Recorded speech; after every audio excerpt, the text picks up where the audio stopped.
Hi, good evening, and welcome to another edition of the Health and Wellbeing Café, where we're sharing happiness habits. I'm so excited to be here. I will warn you, as you are watching this, I do have hay fever. I'm going to call it hay fever. Hay fever. I've got hay fever tonight, Jackie, and honestly, my nose is itching me and all sorts. So if you see me suddenly grab for my towel, just because it's a bit softer on my nose, it's because of my hay fever. But it is the last Thursday of the month, and this is what we do. So yes, it's very exciting. I've got Jackie and Julie with me on the live call. And for those of you that are going to watch the replay, then obviously just give us, leave us a message. You can use #replay to let us know that you have seen the recording. Okay, so for my beautiful women who are on the call with me, it is going to be recorded. Obviously, Jackie, you're going to give a talk, so I want to see your beautiful face on the screen, if that's okay. But you know, for anyone who comes into the session, if you don't want to have your face shown, then leave your camera off. All right, so expectations tonight, I'm going to skip past this because it's a smaller audience. But for yourself, Jackie, is there anything that's grabbing you on that list? I always want the opportunity to learn new things. I'm a bit like a sponge, so definitely that one. Networking with new people always. I'm always curious. There's a typo in there, by the way. Who is that? Is it curiosity? Yes. I can spot it now. It's been there for months. And seeking help and advice, yeah. So all of the above, I think, really. Thank you. And the same for me. I mean, the topic that we're going to be covering with your session is definitely something that I'm interested in knowing more about. I know snippets, but it'd be good to really kind of like start building up my knowledge around that. Sure. And yes, Julia's with us. So Julia, if you wanted to speak, then feel free to turn your mic on at any point. And anyway, I've got to introduce the fabulous Julia formally to the community. So for myself, anybody who's not aware of, I've turned that over. Anyone who's not aware of who I am, my name's Vanessa-Mary, and I'm a lifestyle coach for mums. And I am supporting women to get out of that rut of procrastination, particularly when we know there's certain things we should be doing around our nutrition, around our emotional well-being, around our self-care and self-love journey. If you actually pay attention to these things, you will find it will improve your mental well-being as well. So that is my role, to support women to do that. And I am so blessed to have Julia Patterson-Trigg. She's joined the team. She's the new community coordinator. So if you are already in the Facebook group, you are going to see lots of posts from Julia. She's done amazing things in only 2 days. And this is like honest truth. So I'm so excited to see where this community goes over the course of time that Julia will be working with me. So thank you so much, Julia. Did you want to say some words this evening? Introduce yourself, my dear. Hello, I don't know if you can hear me. Yay. Yeah, oh, thank you so much. It's an absolute joy and pleasure to be working with you, Vanessa. It's so inspirational, and I just know this group's going to go from strength to strength, really empowering each other and supporting, which is quite amazing. Oh, well, you're so amazing, and like you say, things will only get better, you know. Yeah, and I absolutely. said to Julie yesterday, you can't really see the red in my extensions, but we've both got red in our hair, so 2 redheads together, what does that mean? Fabulous. We're going to be fiery. We're going to be on fire, Vanessa. On fire. Let's do this. All right, so I just want to explain for any of you who are new to my work. Let me just share my vision with you. I am all about empowering and supporting women. I've done a series of things over my course of, I think it's about 8 years now. I've been doing lifestyle coaching, and I've done an empowerment program for women. I've done lots of work around health and well-being. I'm now a licensed Zumbini instructor, and the photograph that you can see in the middle there of me with lots of babies, the babies are now about 3 years old. Some of them are 3, some of them are 2, different age groups. So I thought I would update my slide to actually show you how things have moved on. Now, I am an ambassador for Herbalife Nutrition. That's where I started. I called myself a wellness coach back in the day. So I'm still a Herbalife Nutrition ambassador. But as I said, I now do Zumbini. So that photograph was taken this week in the local area. I'm also a group leader for a fantastic business community that I've met Jacky through, actually. It's called 4N, or Network Central, and I'm the group leader for the Parents Networking Lunch. And Julia and I are going to be doing another venture together where we are ambassadors for the Mums at Work Network, where we're launching it in Nottingham. So watch that space. We will be updating you about that in the coming months, or weeks and months, should I say. Oh, excuse me, nose tickling already. So yes, my vision isn't just about empowering and supporting women and children here in England, in Nottingham where I live, or wherever you live. You know, I work virtually with the community that I am serving. I also do have a passion for giving back, and I've been working with a charity that's based in Nottingham, but they do work in the Gambia. They're called Aid to Gambia. And also, as a Herbalife ambassador, we have the Herbalife Family Foundation. So I have been supporting that. And there's so much I want to do, but I cannot do that on my own. So as Julia says, as this community grows, I will be doing lots of fundraising activities. And I really hope that you will get behind me to raise funds for these fantastic charities. All right, so it's all about reflection at this point in the evening. Really sorry about the tissue.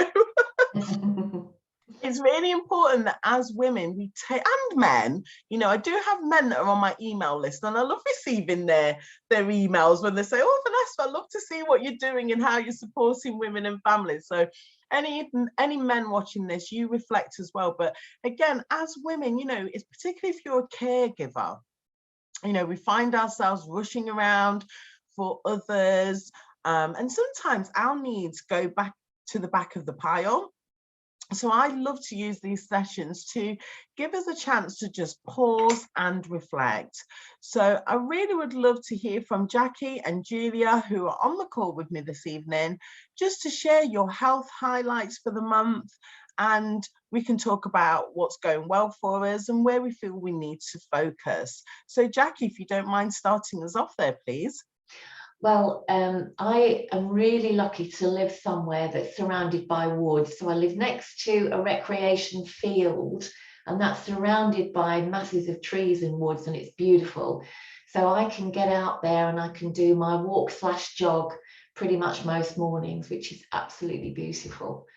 So it gets my heart racing, gets my lungs filled, and I get to see the season change through the woods, and it's really beautiful to watch it through the different weathers, the way it changes so quickly, the environment, and the birds are singing. So that's beautiful. So that's health and activity for me. And my health focus in May really has been to step that up a little bit more. So I've been doing a little bit more of that, and that's what I'm going to continue to do. So I'm loving it, really. Great time of year. Oh, that's fabulous. Thank you, Jacky. We're going to move on to Julia, who also lives near some woods as well. So Julia, please share. Yeah, no, absolutely the same as Jacky. I live near the woods in the country park, literally opposite them. So I take my dog out quite regularly over the country park, which has been brilliant.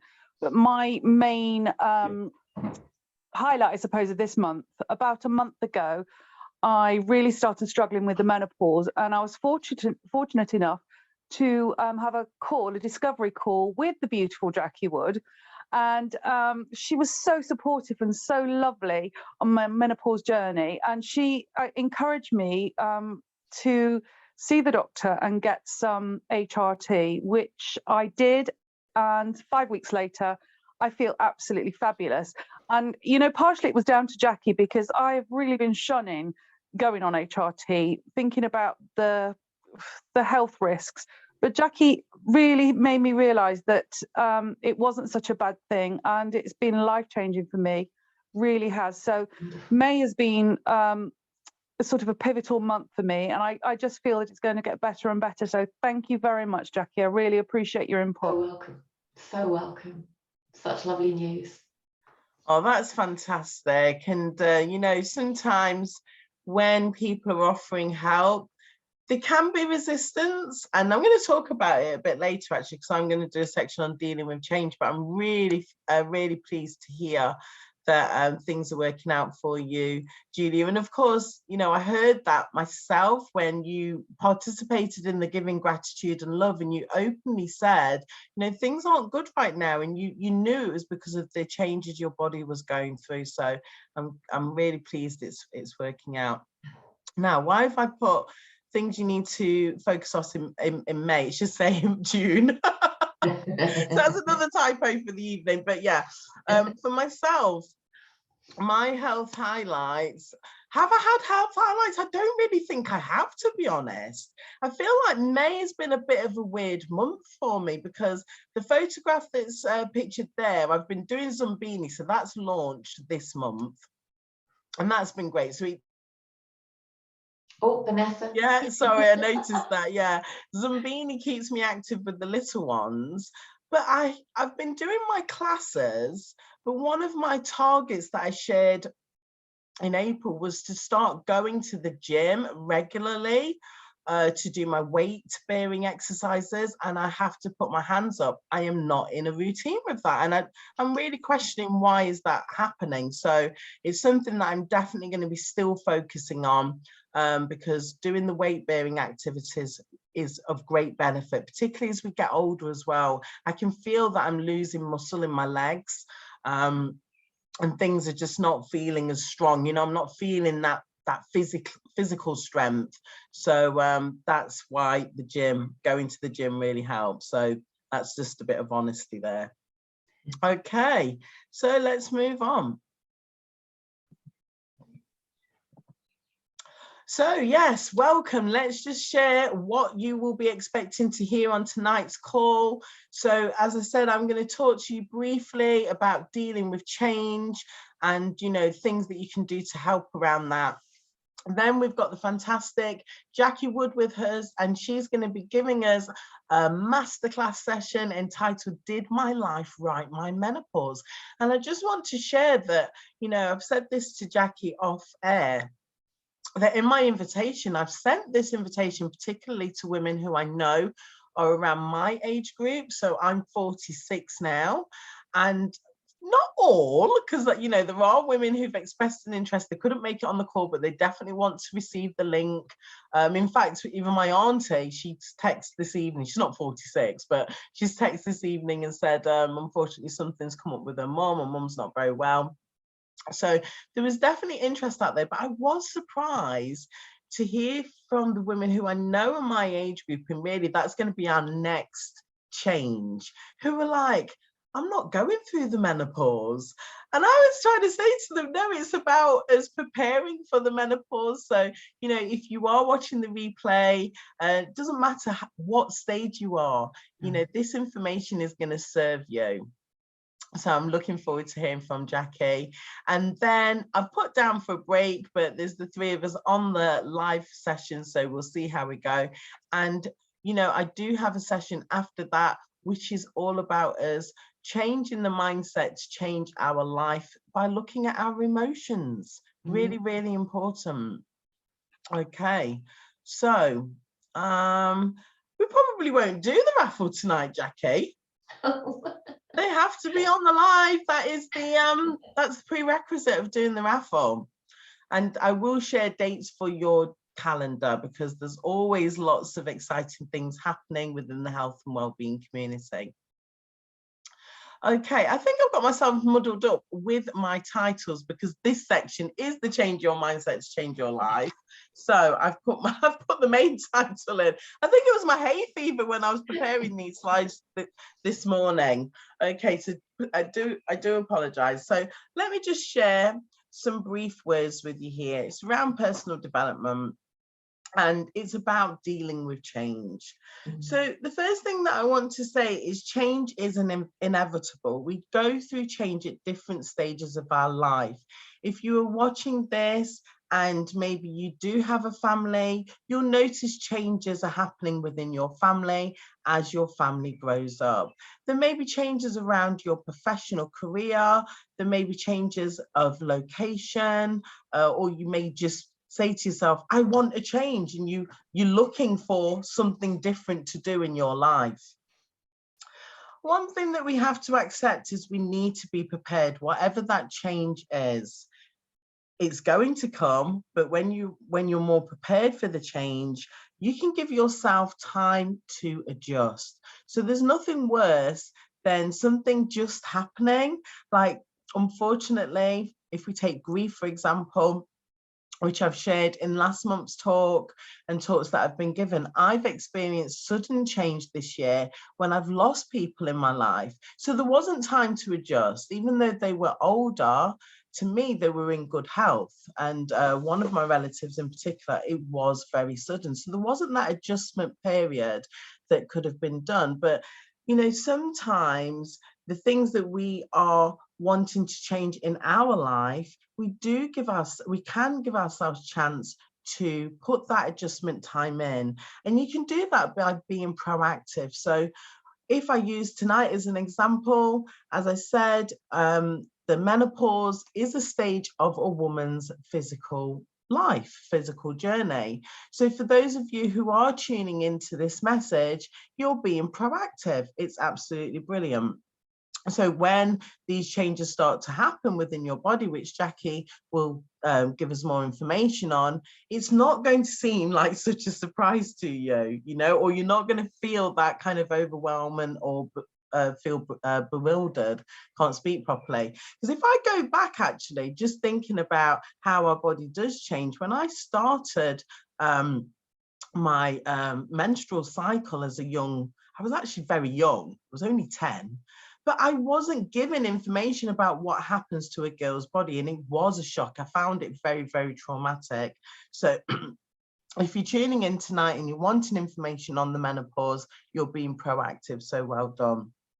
Now, you can focus on the positives in the change. So some changes you're thinking, oh, well, you know, these are the negative things that are going to happen because of this change. But why not just focus on the positive? Because unfortunately, with the negative things, they may be things that are outside of your control. So think about the positive side and the things that you can control within that situation. And in doing so, you must challenge your thought patterns. This is very, very important. Are you thinking rationally? Often, as I've said in some of my other talks, you know, because we are emotional beings, we are driven by our emotions, and sometimes we're not always making the connection with how we are feeling in direct correlation to how we are thinking. So sometimes when the changes are happening to you, it's good to just take that time, pause, and really think, am I thinking rationally?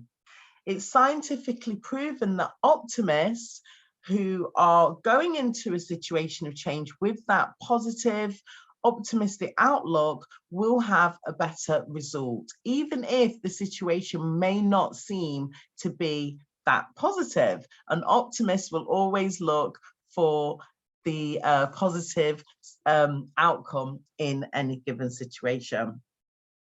So you must ask yourself, where are you on the emotional scale? It's very, very important, because how you feel is going to have an impact on how you're thinking, which will have an impact on what you end up doing. So prioritization is the key here.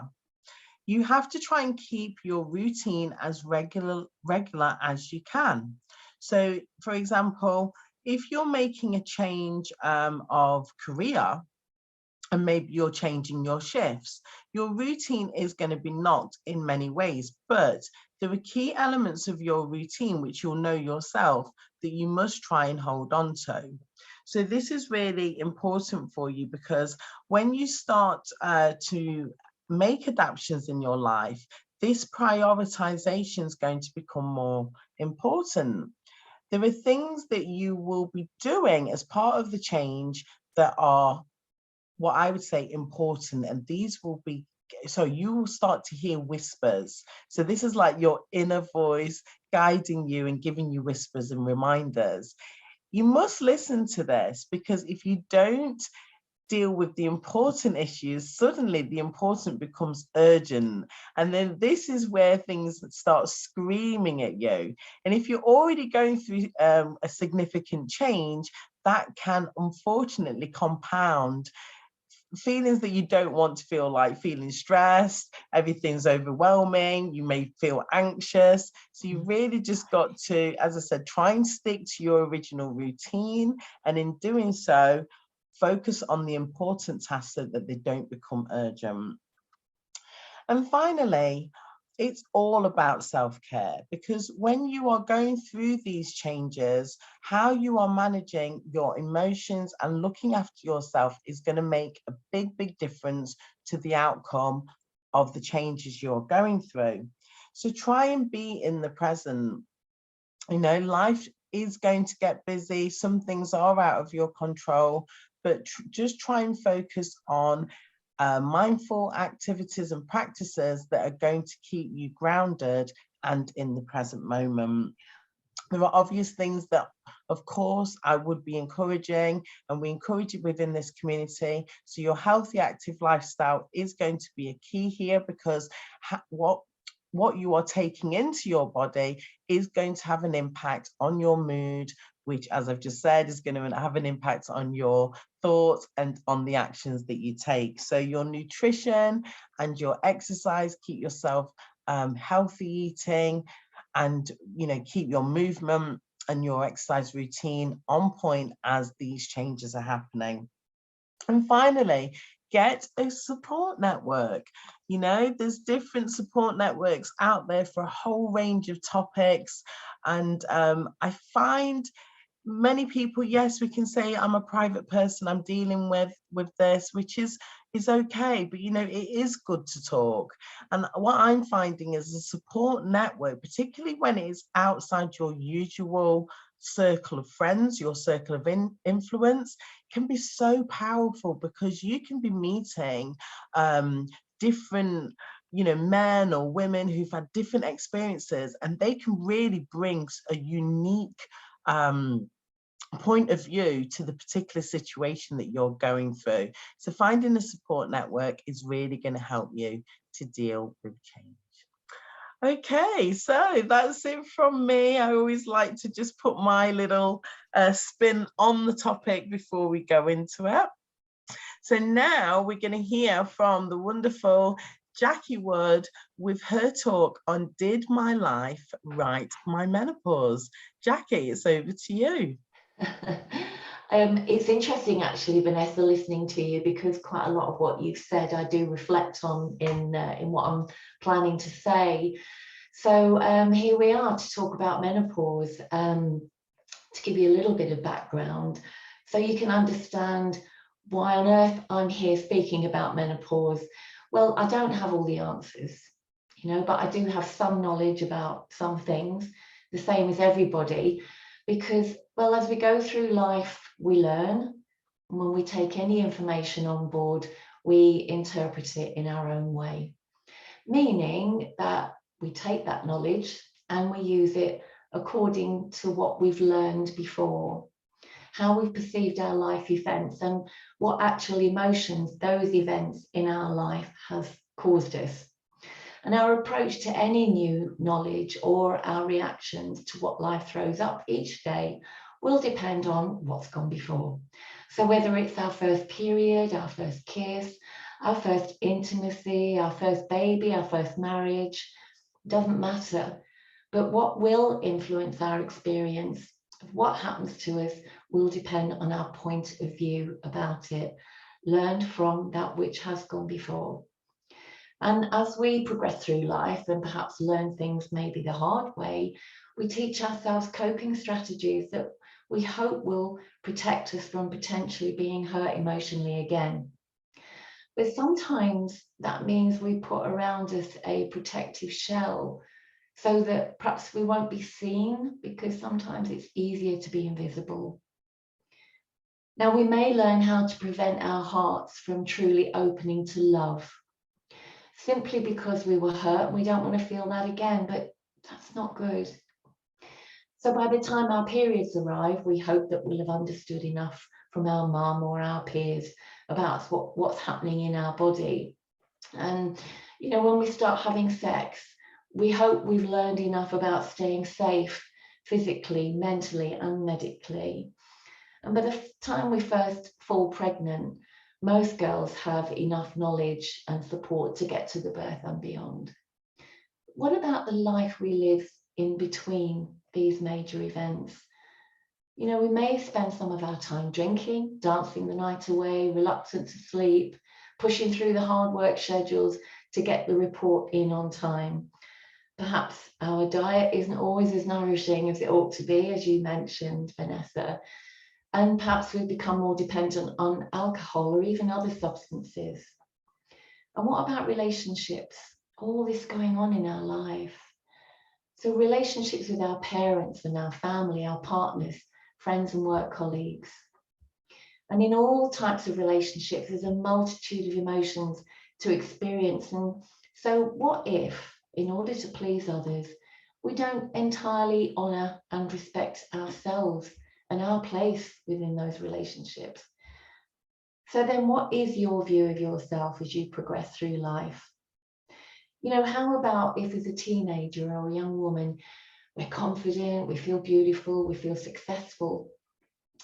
And then at some point in our maybe 20s, something happens to change all that. Will we focus on all the positive years that came before, or will we let that negative event change us maybe forever?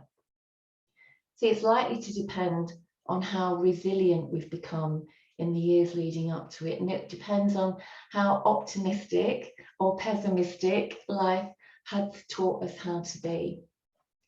But I believe there's no wrong or right about how we spend our life.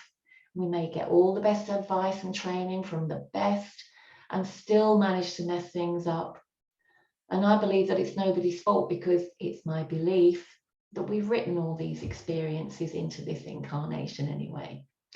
But that aside, it is within our power and within our frame of desires to make choices about how to live this life. So my perimenopause began at 43, which is considered a little early. My menopause day happened when I was 52, which is considered the UK average. The average age of perimenopause is 45 to 55, but 1 in 100 girls start actually in their 30s, which is quite a high amount. So up to my perimenopause when I was 43, I led a reasonably, or so I thought, charmed life. I was always very positive. I was fortunate enough not to have had any serious injury or illness. And I felt reasonably successful at work, having worked up the ranks. I've been married and divorced, and then I went straight into the next relationship, which lasted 16 years. And it started to go very wrong at about 13 years. Bless you. When my partner's, at about 13 years, my partner's alcoholism worsened. And by the time we split, things were terrible. They were terrible between us, and we became bitter, and it involved family and friends, which was really horrible. So the worst was at its height when my perimenopause began. So age 43. Now I knew what was happening to me, but I didn't have a clue what to do about it. So I ignored it. My symptoms came and went, and especially as the relationship split got more intense, some worsened. And some worsened a few years later too, when there was a family dispute involving my mother and my brother. Not long after that, my mum began showing real signs of dementia, And ultimately she was placed into care, which she blamed me for. Yet I was the one who'd been her primary carer for years. But she didn't realise that, and she didn't realise I'd been left with no choice. My life circumstances didn't allow me to continue to care for her. So my symptoms were just getting worse and worse with all the emotional stress. I was actually heartbroken and helpless. It was a pretty dark time. And I didn't realise that my perimenopause was well and truly established and not helping matters at all. And I was in my next relationship a couple of years later. And my menopause day was about to hit. So the menopause day is when you've been a year clear of periods, 12 months without periods, and that's your day of menopause. After that, you're post-menopause for the rest of your life. Well, I still didn't know what to do about feeling so horrendous. I didn't know where to turn. I was 52. My menopause day had passed, and I was waiting for the symptoms to subside and go. Well, they didn't. And in fact, they were as bad, if not worse, which doesn't happen as a general rule, because generally they will start to balance out and go quite quickly. But I didn't realise that remaining in an unhealthy relationship was actually making things a lot worse. So my then partner didn't like it when I had a hot flush, and they were coming at about 5 or 6 times an hour. And he always had to mention it, and he didn't like it if we happened to be cuddling up at the time when one came on, because he said he didn't like sticky things. That didn't do a lot for how I was feeling at the time at all. So a few more years passed by, and too many of those were spent in a relationship that wasn't nourishing me and it wasn't honouring me. So we split. So my symptoms actually started to improve during the months and the years that followed. And I started what I call my balancing period. I felt everything sort of started to even out. It was really, it was colourful. It was traumatic at some times because I felt very lonely, but I felt I was getting my life back. And after that, I began to research and I began to learn as much as I could about what had actually hit me. Now, going back about 12 years when all this was happening, it wasn't actually as easy to find the right evidence-based information as it is now. And even now, I'm very, very careful where I source it from. And so then the more I learned, the more I wanted to learn, and here I am. And that's a very shortened version of my life to this point, but what screams out at me is this: we are a product of our past. We are a product of how we feed our body, just as you said, Vanessa. We are a product of how we feed our mind. And we are a product of every day we've spent on this earth. And I believe that our life events are here to test our resolve, presented to us to make of them whatever we will. But we always have choices. And we as women always have menopause. So we're probably going to have to make choices, no matter what category of menopause women we fall into, whether it's the 20% that sail through it, or it's the 20% who experience true darkness through it, or one of the in-between 60%. We have choices. Now, if we're well equipped to prepare for it, we can make sure to treat ourselves correctly for some, if not all, the years approaching it. And the earlier we begin to prepare, of course, the better. Or we may know how we're supposed to act, and we go against all of that anyway, ignoring the very obvious signs that our body and mind are both changing. And our body and mind are still pleading with us to do something, but we're just ignoring it. Now, if we leave making any changes until we reach perimenopause, we may suffer unnecessarily through the menopause season. And of course, we may believe that we've done everything right and still have a rotten time. But that might be because there are unresolved issues in our past, perhaps that have been buried for 30, 40, or even more years. See, perimenopause is a spotlight, and it's a spotlight that will interrogate you and ask you, are you happy, really happy? Is your personal relationship serving you? Does your work fulfill you? Have you cared for yourself this week, this month, this year? So I denied answering all of those questions during my perimenopause, even though something inside me was asking them. I did everything wrong. I ate the wrong things. I drank too much. I did very little exercise, even though I'd been teaching aerobics for the Rosemary Conley outfit, and I was very sporty. I hated my job. I hated myself. I was full of guilt around my mother's situation. And I hadn't realized just how many emotions I'd suppressed all my life. I even remembered the guilt I'd forgotten over leaving my first husband. And that was years before, except of course my body hadn't forgotten. I was overwhelmed at the time due to lack of knowledge about menopause, about my own body, about my own desires. I thought I was going to be exactly the same woman I'd been in my 30s, leading a charmed life, but this is not possible because menopause changes all of that. It will reflect your life back at you, but also give you an opportunity to make the changes that you may have been yearning to make for years. But if you fight it, symptoms can appear worse or last longer. Now, menopause symptoms are as unique as your fingerprint, how they start and finish, how long they last, how intense they are, how they change, how they affect you personally. So we can all get hot flushes, but every one of us will experience hot flushes in our own unique way. See, I thought I'd led a charmed life, but what I hadn't taken into account were all the times I'd said yes when I wanted to say no. All the times I'd had emotions that I didn't want anyone to see. The times I said I was happy and I wasn't, just to keep the peace. Getting married at 19 when all I wanted to do was run away. And I was only doing it because I felt I had no choice. I just felt trapped. All the times I felt like a fool when at work I thought I'd got something wrong. And even at school, the time my teacher dragged me to see the headmistress because I was talking too much in class. I was only 7. What I didn't know, of course, was all these snapshot events were being saved up for later use if I didn't deal with them. And I didn't. So as I got older, the emotions got deeper, more intense.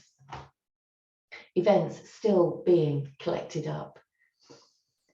So did I mention that I was in the 20% who have what I call a dark menopause? It was a most awful experience for years with no support, simply because I didn't know where to find it. And I thought then I had nowhere to turn. So you could say, I learned the hard way, but it's been a gift. It's turned out to be a real gift because now I can honestly say I found out why the menopause years don't have to be difficult.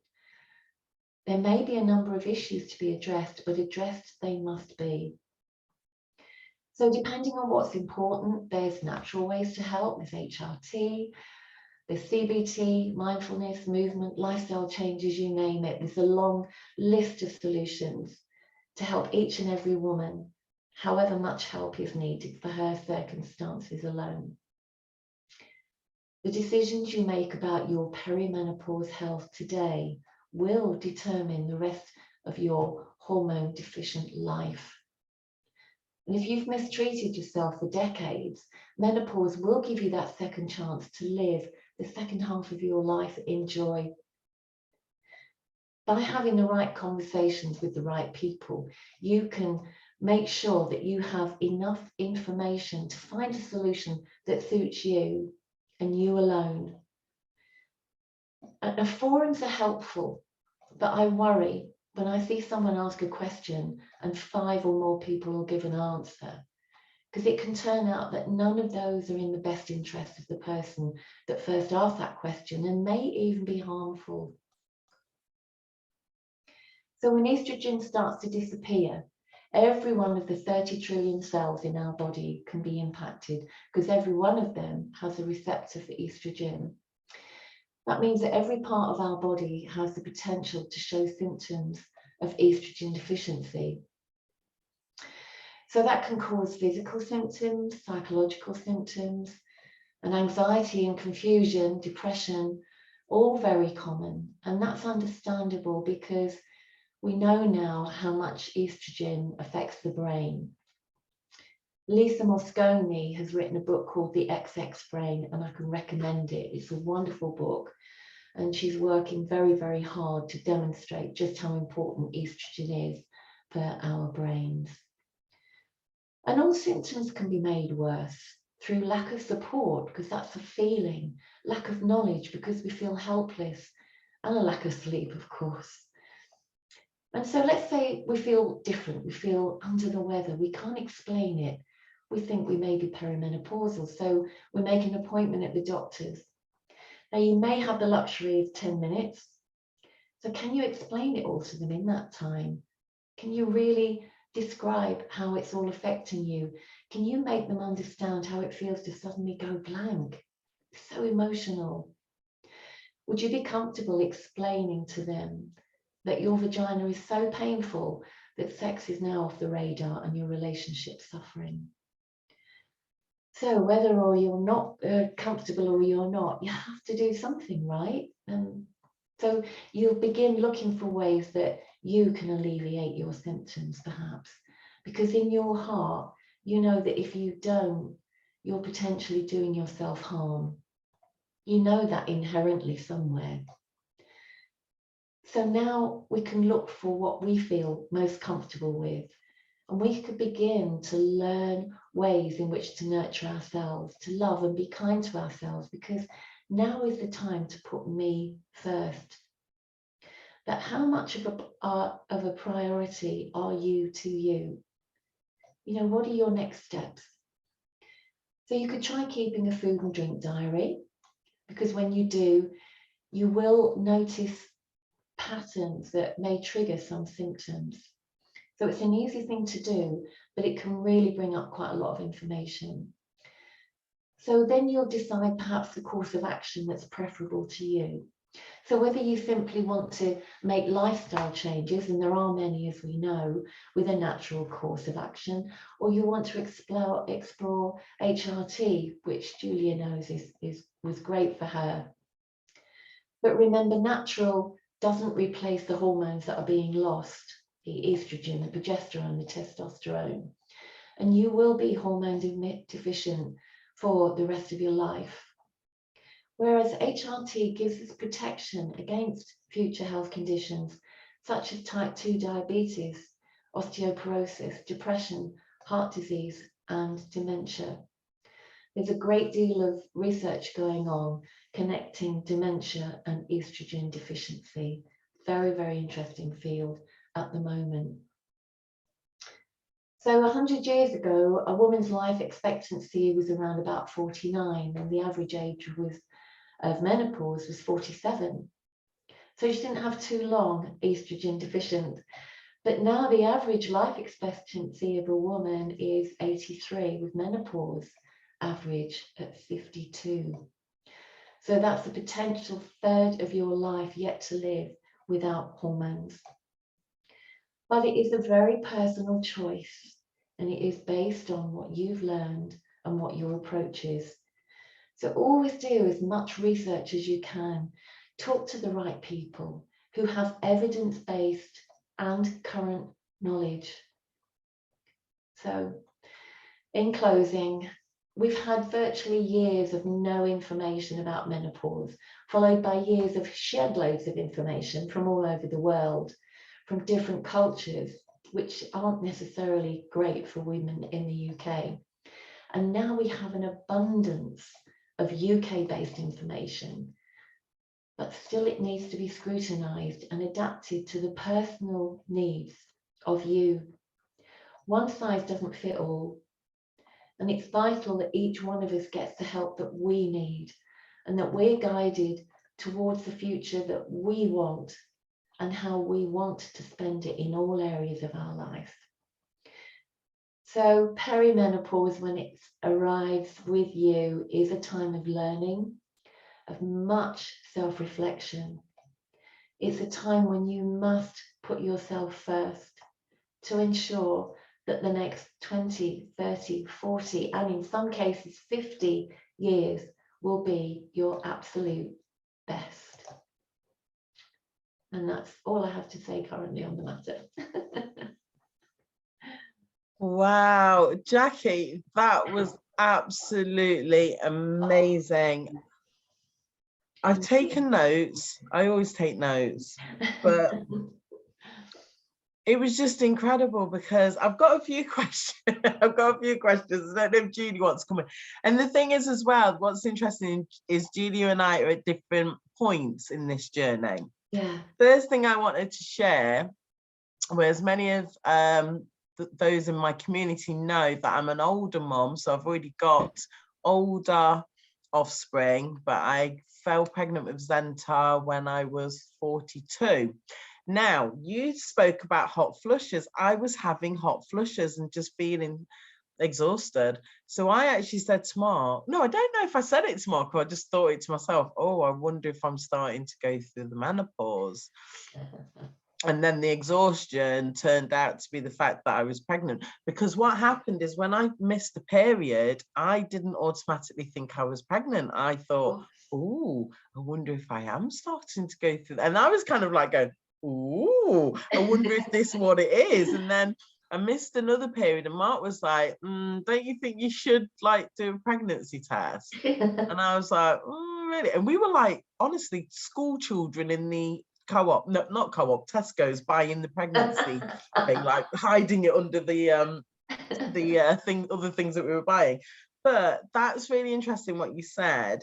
And I love the fact that actually what we're talking about is these emotional blockages can have an impact. Because what I'm picking up from your talk is, for me, so many women focus on the physical aspects of the menopause, that actually the emotional lead up, how how your life has been, as you've explained, can have a big impact on those physical symptoms. Yeah.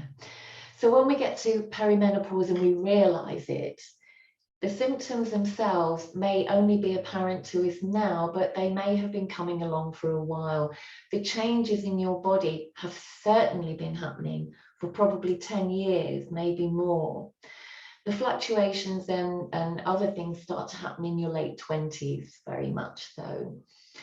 So we come to realize we're in perimenopause and we think, right, okay, I've got, hopefully I'm going to do something now to get a bit healthier or start to nurture myself, or at least look at what's happening and take note of the symptoms.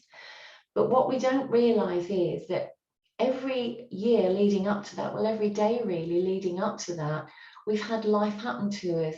So somebody, like yourself, or in their early 40s, they've got young children, or they may have teenagers if peri comes a bit later. They may be in that sandwich group, so their parents are aging a bit. They may have high-powered jobs, so women of 49 hitting perimenopause can really be at the top of their game at that point in their life. And then all these symptoms start to come on, which can be so destructive. But reaching that high-powered position, they may have not nurtured themselves for the last however many years it's taken to get there. Do you see, if we could take the time back, we could see what mistakes we've made, but often it takes an emergency or for something to happen for us to really have a look at how we've been living our life. But we can't turn the clock back.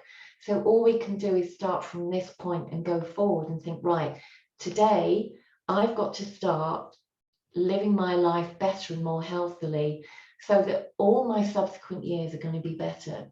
Because now in perimenopause and going forward, my body is changing to such an extent I cannot live the life that I've been living. Fascinating. I did want to ask you about vaginal pain. Is this common, or are the stats around that? And I'm asking from a position of, it is a personal position, but also like women who have got an active sexual life. And you're saying that it can affect your sex life if you're going through vaginal pain. Do you want to just talk a bit more about that, please? Yeah, so what happens when estrogen starts to fluctuate? As I said, it messes with every 30 trillion cells in your body. And of course, we have estrogen receptors in the vagina and the whole pelvic area. So what can happen is that the body can, with giving it an overall description, become drier. So it becomes less hydrated everywhere. And as you can imagine, the vagina becomes less lubricated. Not only that, but the skin gets thinner and less pliable. So sex can become very painful. You may experience some form of bleeding. And also with some ladies who get, they used to call it vaginal atrophy, which isn't very nice. It's genitourinary syndrome of menopause, which is basically where the vagina really can dry. Even the outer labia can go dry. Some ladies that get it very, very bad can't sit down, they can't wear underwear. So there's a very quick fix for that, and it's called vaginal estrogen, which I do talk about with my clients. So it's a very quick and easy fix. But yes, vaginal problems and pelvic problems, urinary tract infections and bladder incontinence, and the whole kind of pelvic area can really suffer if we don't take care of it. Jacky, do you know, I'm thinking about older women who are now in their 60s, mid-60s, and those symptoms that you're talking about, they've spoken to me about. And these women that I'm thinking about in particular, I cannot really remember them having any education around the menopause. So the symptoms that they're probably going through are connected to their menopause, and they haven't made that connection. And even medical professionals who are in their life looking at those said symptoms with them haven't connected it back to the menopause. So this means that this menopause awareness has to be spoken about.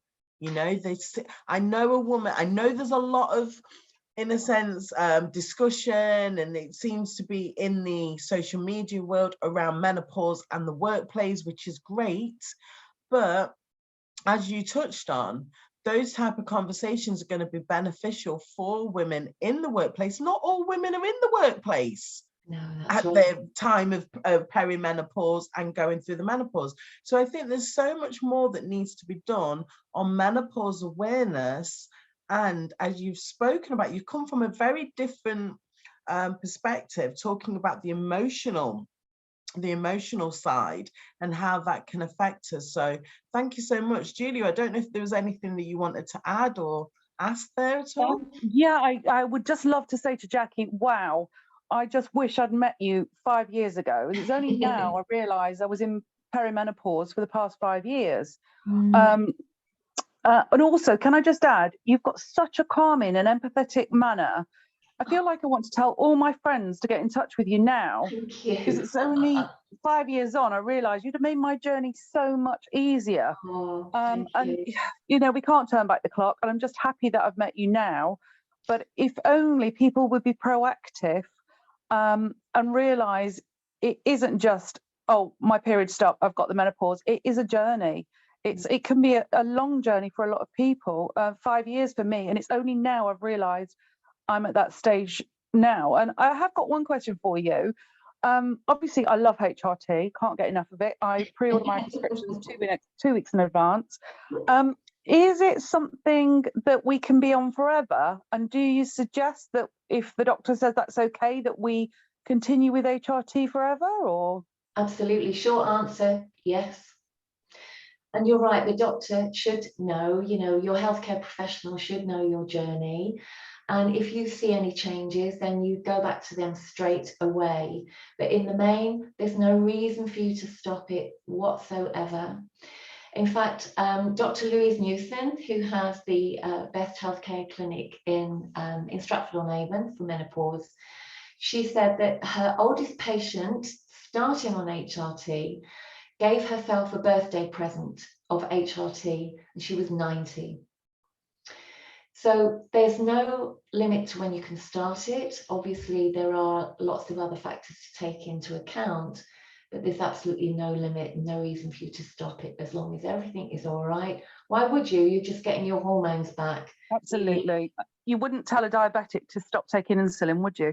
So it's Nope. exactly the same thing. Exactly the same. Yeah. No, thank you for that. Really, really appreciate it. Thank you for saying what you talk to did, me. Julia. That was lovely. Thank you. No, it's true. All of it's true. Thank you. Well, this is absolutely incredible. Jacky, is there anything? Well, I have another quick question for you and then I'll carry on. Obviously, this conversation really seems to be beneficial for the pre-menopausal woman. Do you have, should I be coming to you then now? I think I asked you that when we had a one-to-one, just privately, because when Julia reached out to me, I said to her, well, I know a woman who is a menopause coach, and that's why I referred Julia to you. But how do you work with somebody at my age who right now, I don't know if I'm perimenopause. There was a point where I did feel a bit like, why do I feel like this? There should be no reason why I'm feeling just a bit like, what's going on? It's a conversation, Vanessa, and it's different every time with every woman I speak to, and everything cannot be blamed on the menopause. We've got to give it some slack. Again, it's really about knowing you and knowing your body and not ignoring any signs. But, let's defend healthcare professionals. I just need to do that, because if somebody goes to see their doctor and they're either not able or don't know how to tell them how they're really feeling, the doctor can only work with what he's told, or she. They can't see inside the person's body. So it's a two-way street. We have to help ourselves. So how I work with people, Vanessa, is I hand hold. And we stay together for a number of weeks or months, and we handhold and we learn and we educate, and until that person can take the training wheels off and we're happy that they can go forward and live a better life. But they're educated, they've got more knowledge. And of course, mindset comes into it. And of course, the emotional stuff comes into it. And of course, there's much reflection,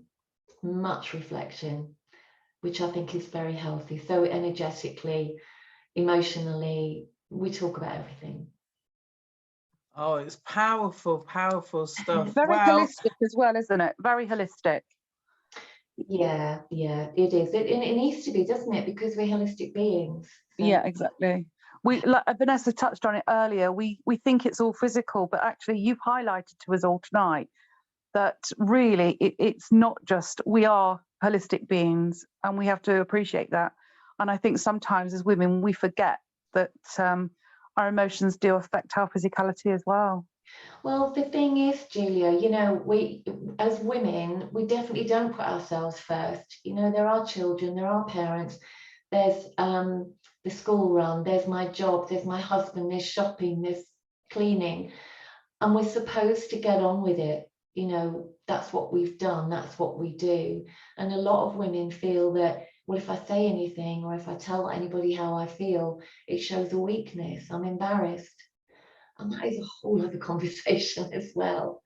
I'm very sad. So there has to be a sea change, really. Definitely. And that's why it's important that the conversation is in the workplace. So I really, hats off to all those women who are bringing that into the workplace and say, no, this isn't right. When a woman's going through certain things, she shouldn't be made to feel worse, because it is a physical and, as you've touched upon, emotional change. But do you know what, Jacky? It's been absolutely incredible. Julia, as she rejigged my little templates in the last 2 days, she has put you as our menopause, what was it, resident menopause expert. I loved it. I was like, yes. I saw that and I thought, oh, thank you.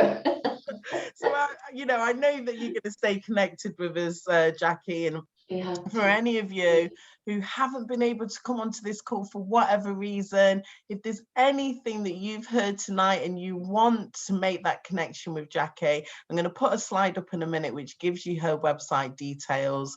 But also, if you're not in the Facebook community, please join the community. Jacky's part of the community in there, so you can always reach out to her in the community inside Facebook. So Jacky, thank you so much. It was absolutely brilliant. Thank you, my pleasure. Absolutely brilliant.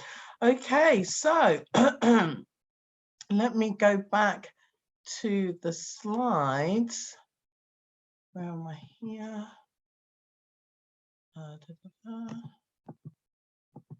Yeah. Oh, now I don't even know what I'm doing.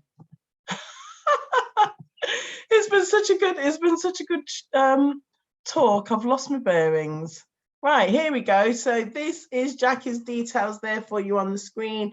She's got a website. Like I said, she's in the Facebook community. And if you're on LinkedIn, she's also on LinkedIn. So please do connect with her there.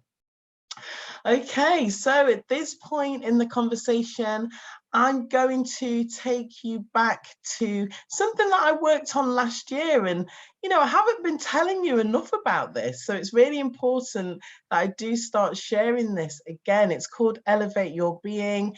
It's a series of health and wellbeing talks with, you know, fantastic women who've been part of the health and wellbeing community. For any of you who've been following this journey since 2018, I started this community. I have had some fantastic women share information, and 10 of them put their thoughts down on the video with me last year. It's put together, it's called Elevate Your Being. And what I've included in that recording is you get 6 group coaching and accountability sessions with me and other fantastic women that are in the community. And also there's a bonus package that's available, which is worth over 160, what is it, £167? I can't even see properly.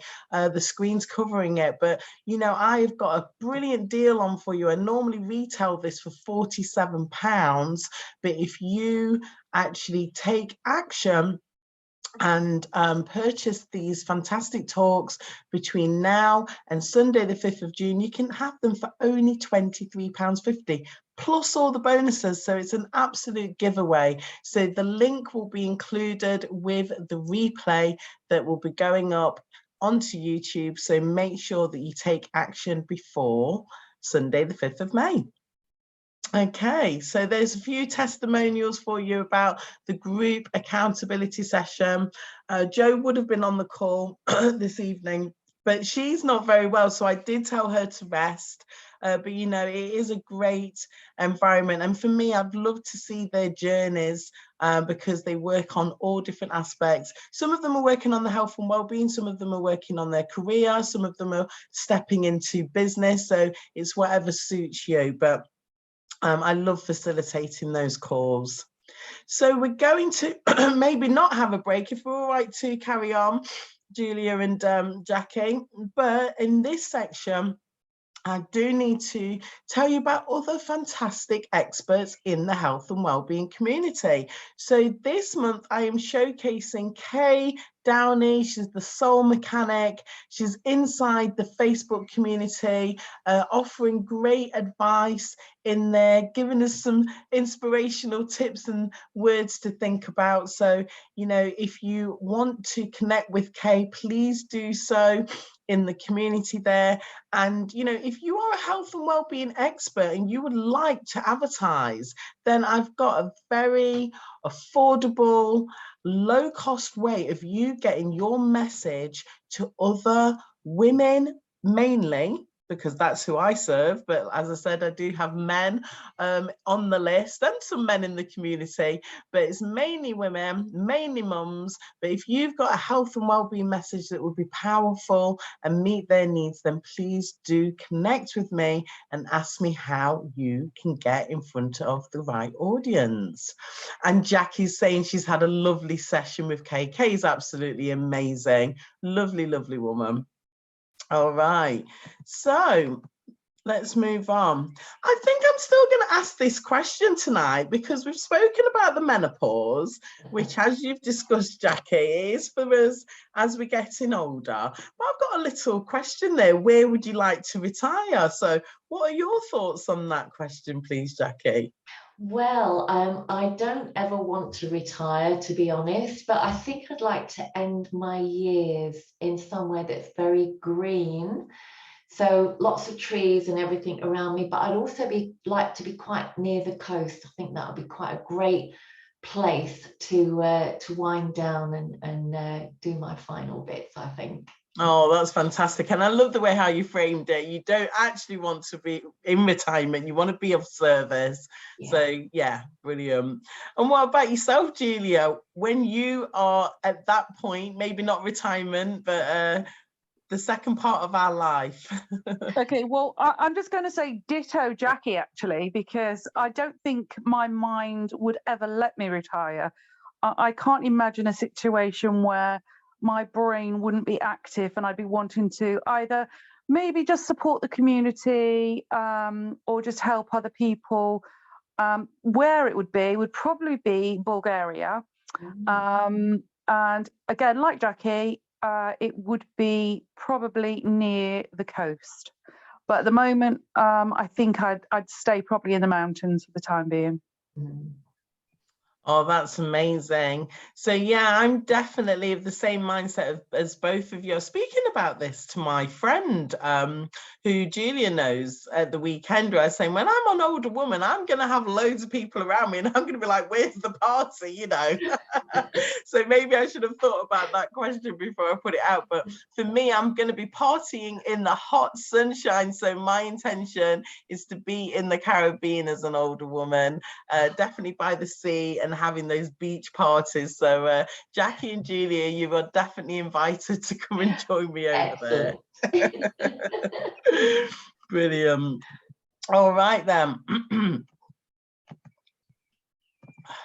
So this is another part of changing your mindset to change your life. I just wanted to share my story briefly with those of you that know me.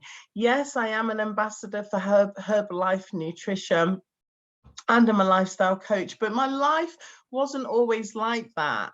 I do have a role in the university working project management. So I've had a lot of roles where I suppose you are sitting down a lot most of the day.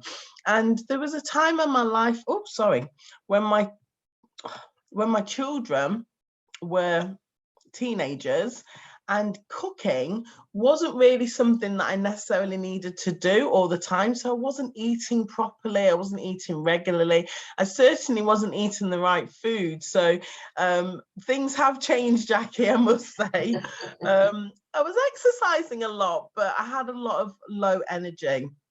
And I knew that I wanted to make changes. So I really started to focus on what could I do to live more of a healthy and active lifestyle, so there was a balance. And in doing so, I did manage to drop 2 dress sizes, which is absolutely fantastic. I've got the next slides here because, as I said, I had centre. So that's me just after I had centre with the blue bandana on. But I still kept up with my nutrition. And what I will say is, you know, as an older mum, I was surrounded by a lot of younger mums, but I was keeping up with them and they would ask me, where do you get your energy from? And it's all about my nutrition. So I kept up with my healthy, active lifestyle. As I said earlier on, Zumbini started. I still go to my exercise classes, but I'm just aware that I need to be in the gym. So there's always things that we can do to tweak our healthy, active lifestyle. And I have daily accountability. I think that's one thing that's really made a difference for me this year in 2022, that really having that support network around my accountability is making a difference. Because sometimes, you know, even when you're in the field and you're doing this type of work, you can start to let things slip yourself. So it is important that we hold ourselves accountable in a supportive environment. So I want to ask those of you that are watching this call, and also Jacky and Julie, I know that you're both on an active lifestyle yourself, but do you know how your body is doing on the inside? You know, the accountability that I've just spoken to you about is the fact that my Tanita scanner is giving me a reading every single day of key metrics. So this is telling me about my muscle mass. That's why I've been telling you, I know I need to get into the gym because I can see when the muscle mass is starting to drop. It's telling me about my internal fat. It's telling me about my hydration. It's really important that we keep our eye on these key numbers. So if this is something that you are interested in knowing more about, then please do do get in contact with me, I'd be happy to offer you a free body composition. It can be done online. I have a questionnaire, and I can also show you ways of how you can get these metrics done in your hometown, and we can look at them together. I love doing it, Jacky. Absolutely love doing it. All right, so I have put one of the slides back because at this point we would normally be doing our raffle, but you have to be on the call. So I just wanted to want us to have an emotional fitness discussion, and I've put this slide up. This is a slide that I used in the Giving Gratitude and Love series, where it's looking at the emotions, but it's looking at those sub-emotions as well. And I thought, with us having Jacky on the call, it'd be good to just spend 5 minutes. You spoke about depression, Jacky. Are there any stories? I know it's confidential, but is there any stories where you feel that, for some women with the emotions that they're going through around their menopause and perimenopause, is there anything that's jumping out on you from that emotional scale at all, please?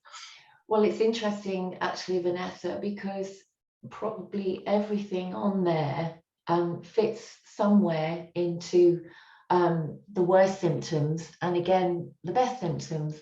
So if we take Julia, for instance, I think she probably had a few of these at some point before she went on a HRT, and now she's very much in the top sector. But it's not a comedy when you start to feel sad and angry, and you get these bouts of aggressiveness, and you're in fear. And as I said, it's not always menopause, but when you do get to that, if you will, average age, it's more than likely a fluctuation in your estrogen, because it messes with parts of your brain that regulate your mood. And so it can take your mood down very quickly. And yeah, I have spoken to ladies that are in that very dark place. And I can tell you that I myself was in an extremely dark place. So speaking from personal experience, I did actually want to check out. And so I know that it can be bad, but then I also know that you can get out of it as well.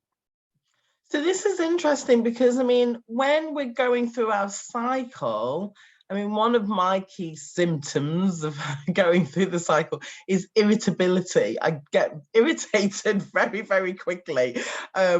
Bless my poor cat, he's not with us anymore, but I know it sounds strange. I've still got my beautiful female cat, but I had her brother as well. And it used to be her brother that used to really irritate me. I don't know what it was about the cat.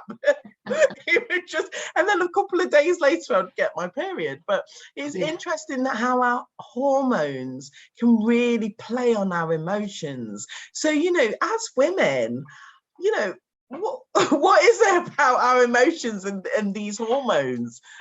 Yeah, so progesterone in particular is a very calming hormone, and when your estrogen rises, as it does in your cycle, the progesterone tends to get suppressed. And also, if your estrogen goes down, your testosterone can sometimes rise. We do actually produce 4 times more testosterone in the ovaries than estrogen before menopause. So it's very important to us. But when it takes over, we can get very angry and irritable. So these 3 hormones that work in synergy are beautiful when they're all working well. But when they start to mess around, they mess with us. And the first place it starts is usually the brain. And so that's where the problems can begin. Is there anything that we can do to have more balance with the hormones at all, please, Jacky? Well, that's a very short question with a very long answer, actually. So if we talk about HRT, for instance, that is going to help to balance everything out. But that in itself can be a journey, and one size doesn't fit all. But again, looking at the emotional side and the stress that you're maybe currently under at the point of time when you're hormones starting to play around really badly, if you've also got screaming teenagers, parents who are demanding more, a husband who doesn't get it, and a demanding job, if you've also put that into the mix, then that's going to play havoc with your hormones. It's like a vicious cycle. So it's much nicer if you can have somebody to guide you to look at things in isolation and to help to explain to you what's going on at any given time, because it's just so overwhelming and upsetting, because you just feel so out of control. Women feel like they're getting dementia, that they're losing their mind, that they're getting a brain tumor, you know, all these crazy reasons that they come up with for how they're feeling, because it's so dramatic and so new and so different. Wow, that's incredible. Well, as I said earlier on, I think we all need to be doing a lot more research and speaking to people like yourself, and also maybe having conversations within our families of women who've been through the menopause as well, and trying to get that perspective. I did have women come back to me for tonight's invitation and said, "Oh no, I'm all right, Vanessa. Thankfully, I breezed through it." So I did have those comments coming through. So of course we know it's possible that you can go through the menopause without, the symptoms that you spoke about. But I'm just finding it very interesting that in terms of our hormones, it's something that, a lot of us are not really educated on our hormones. And I was going to say before about the cortisol levels going up when we're stressed as well. So that doesn't help. So yeah, there's a lot to think about. Okay, well, that was brilliant. Thank you. I don't know if Julia wanted to add anything there. No, I think that was pretty much covered. I felt bewilderment. I felt I was out of control, and I was very, very irritable. So I was on the bottom of the infographic there, but now I'm on the top. But check back with me in a few months' time, see if I'm still on the top.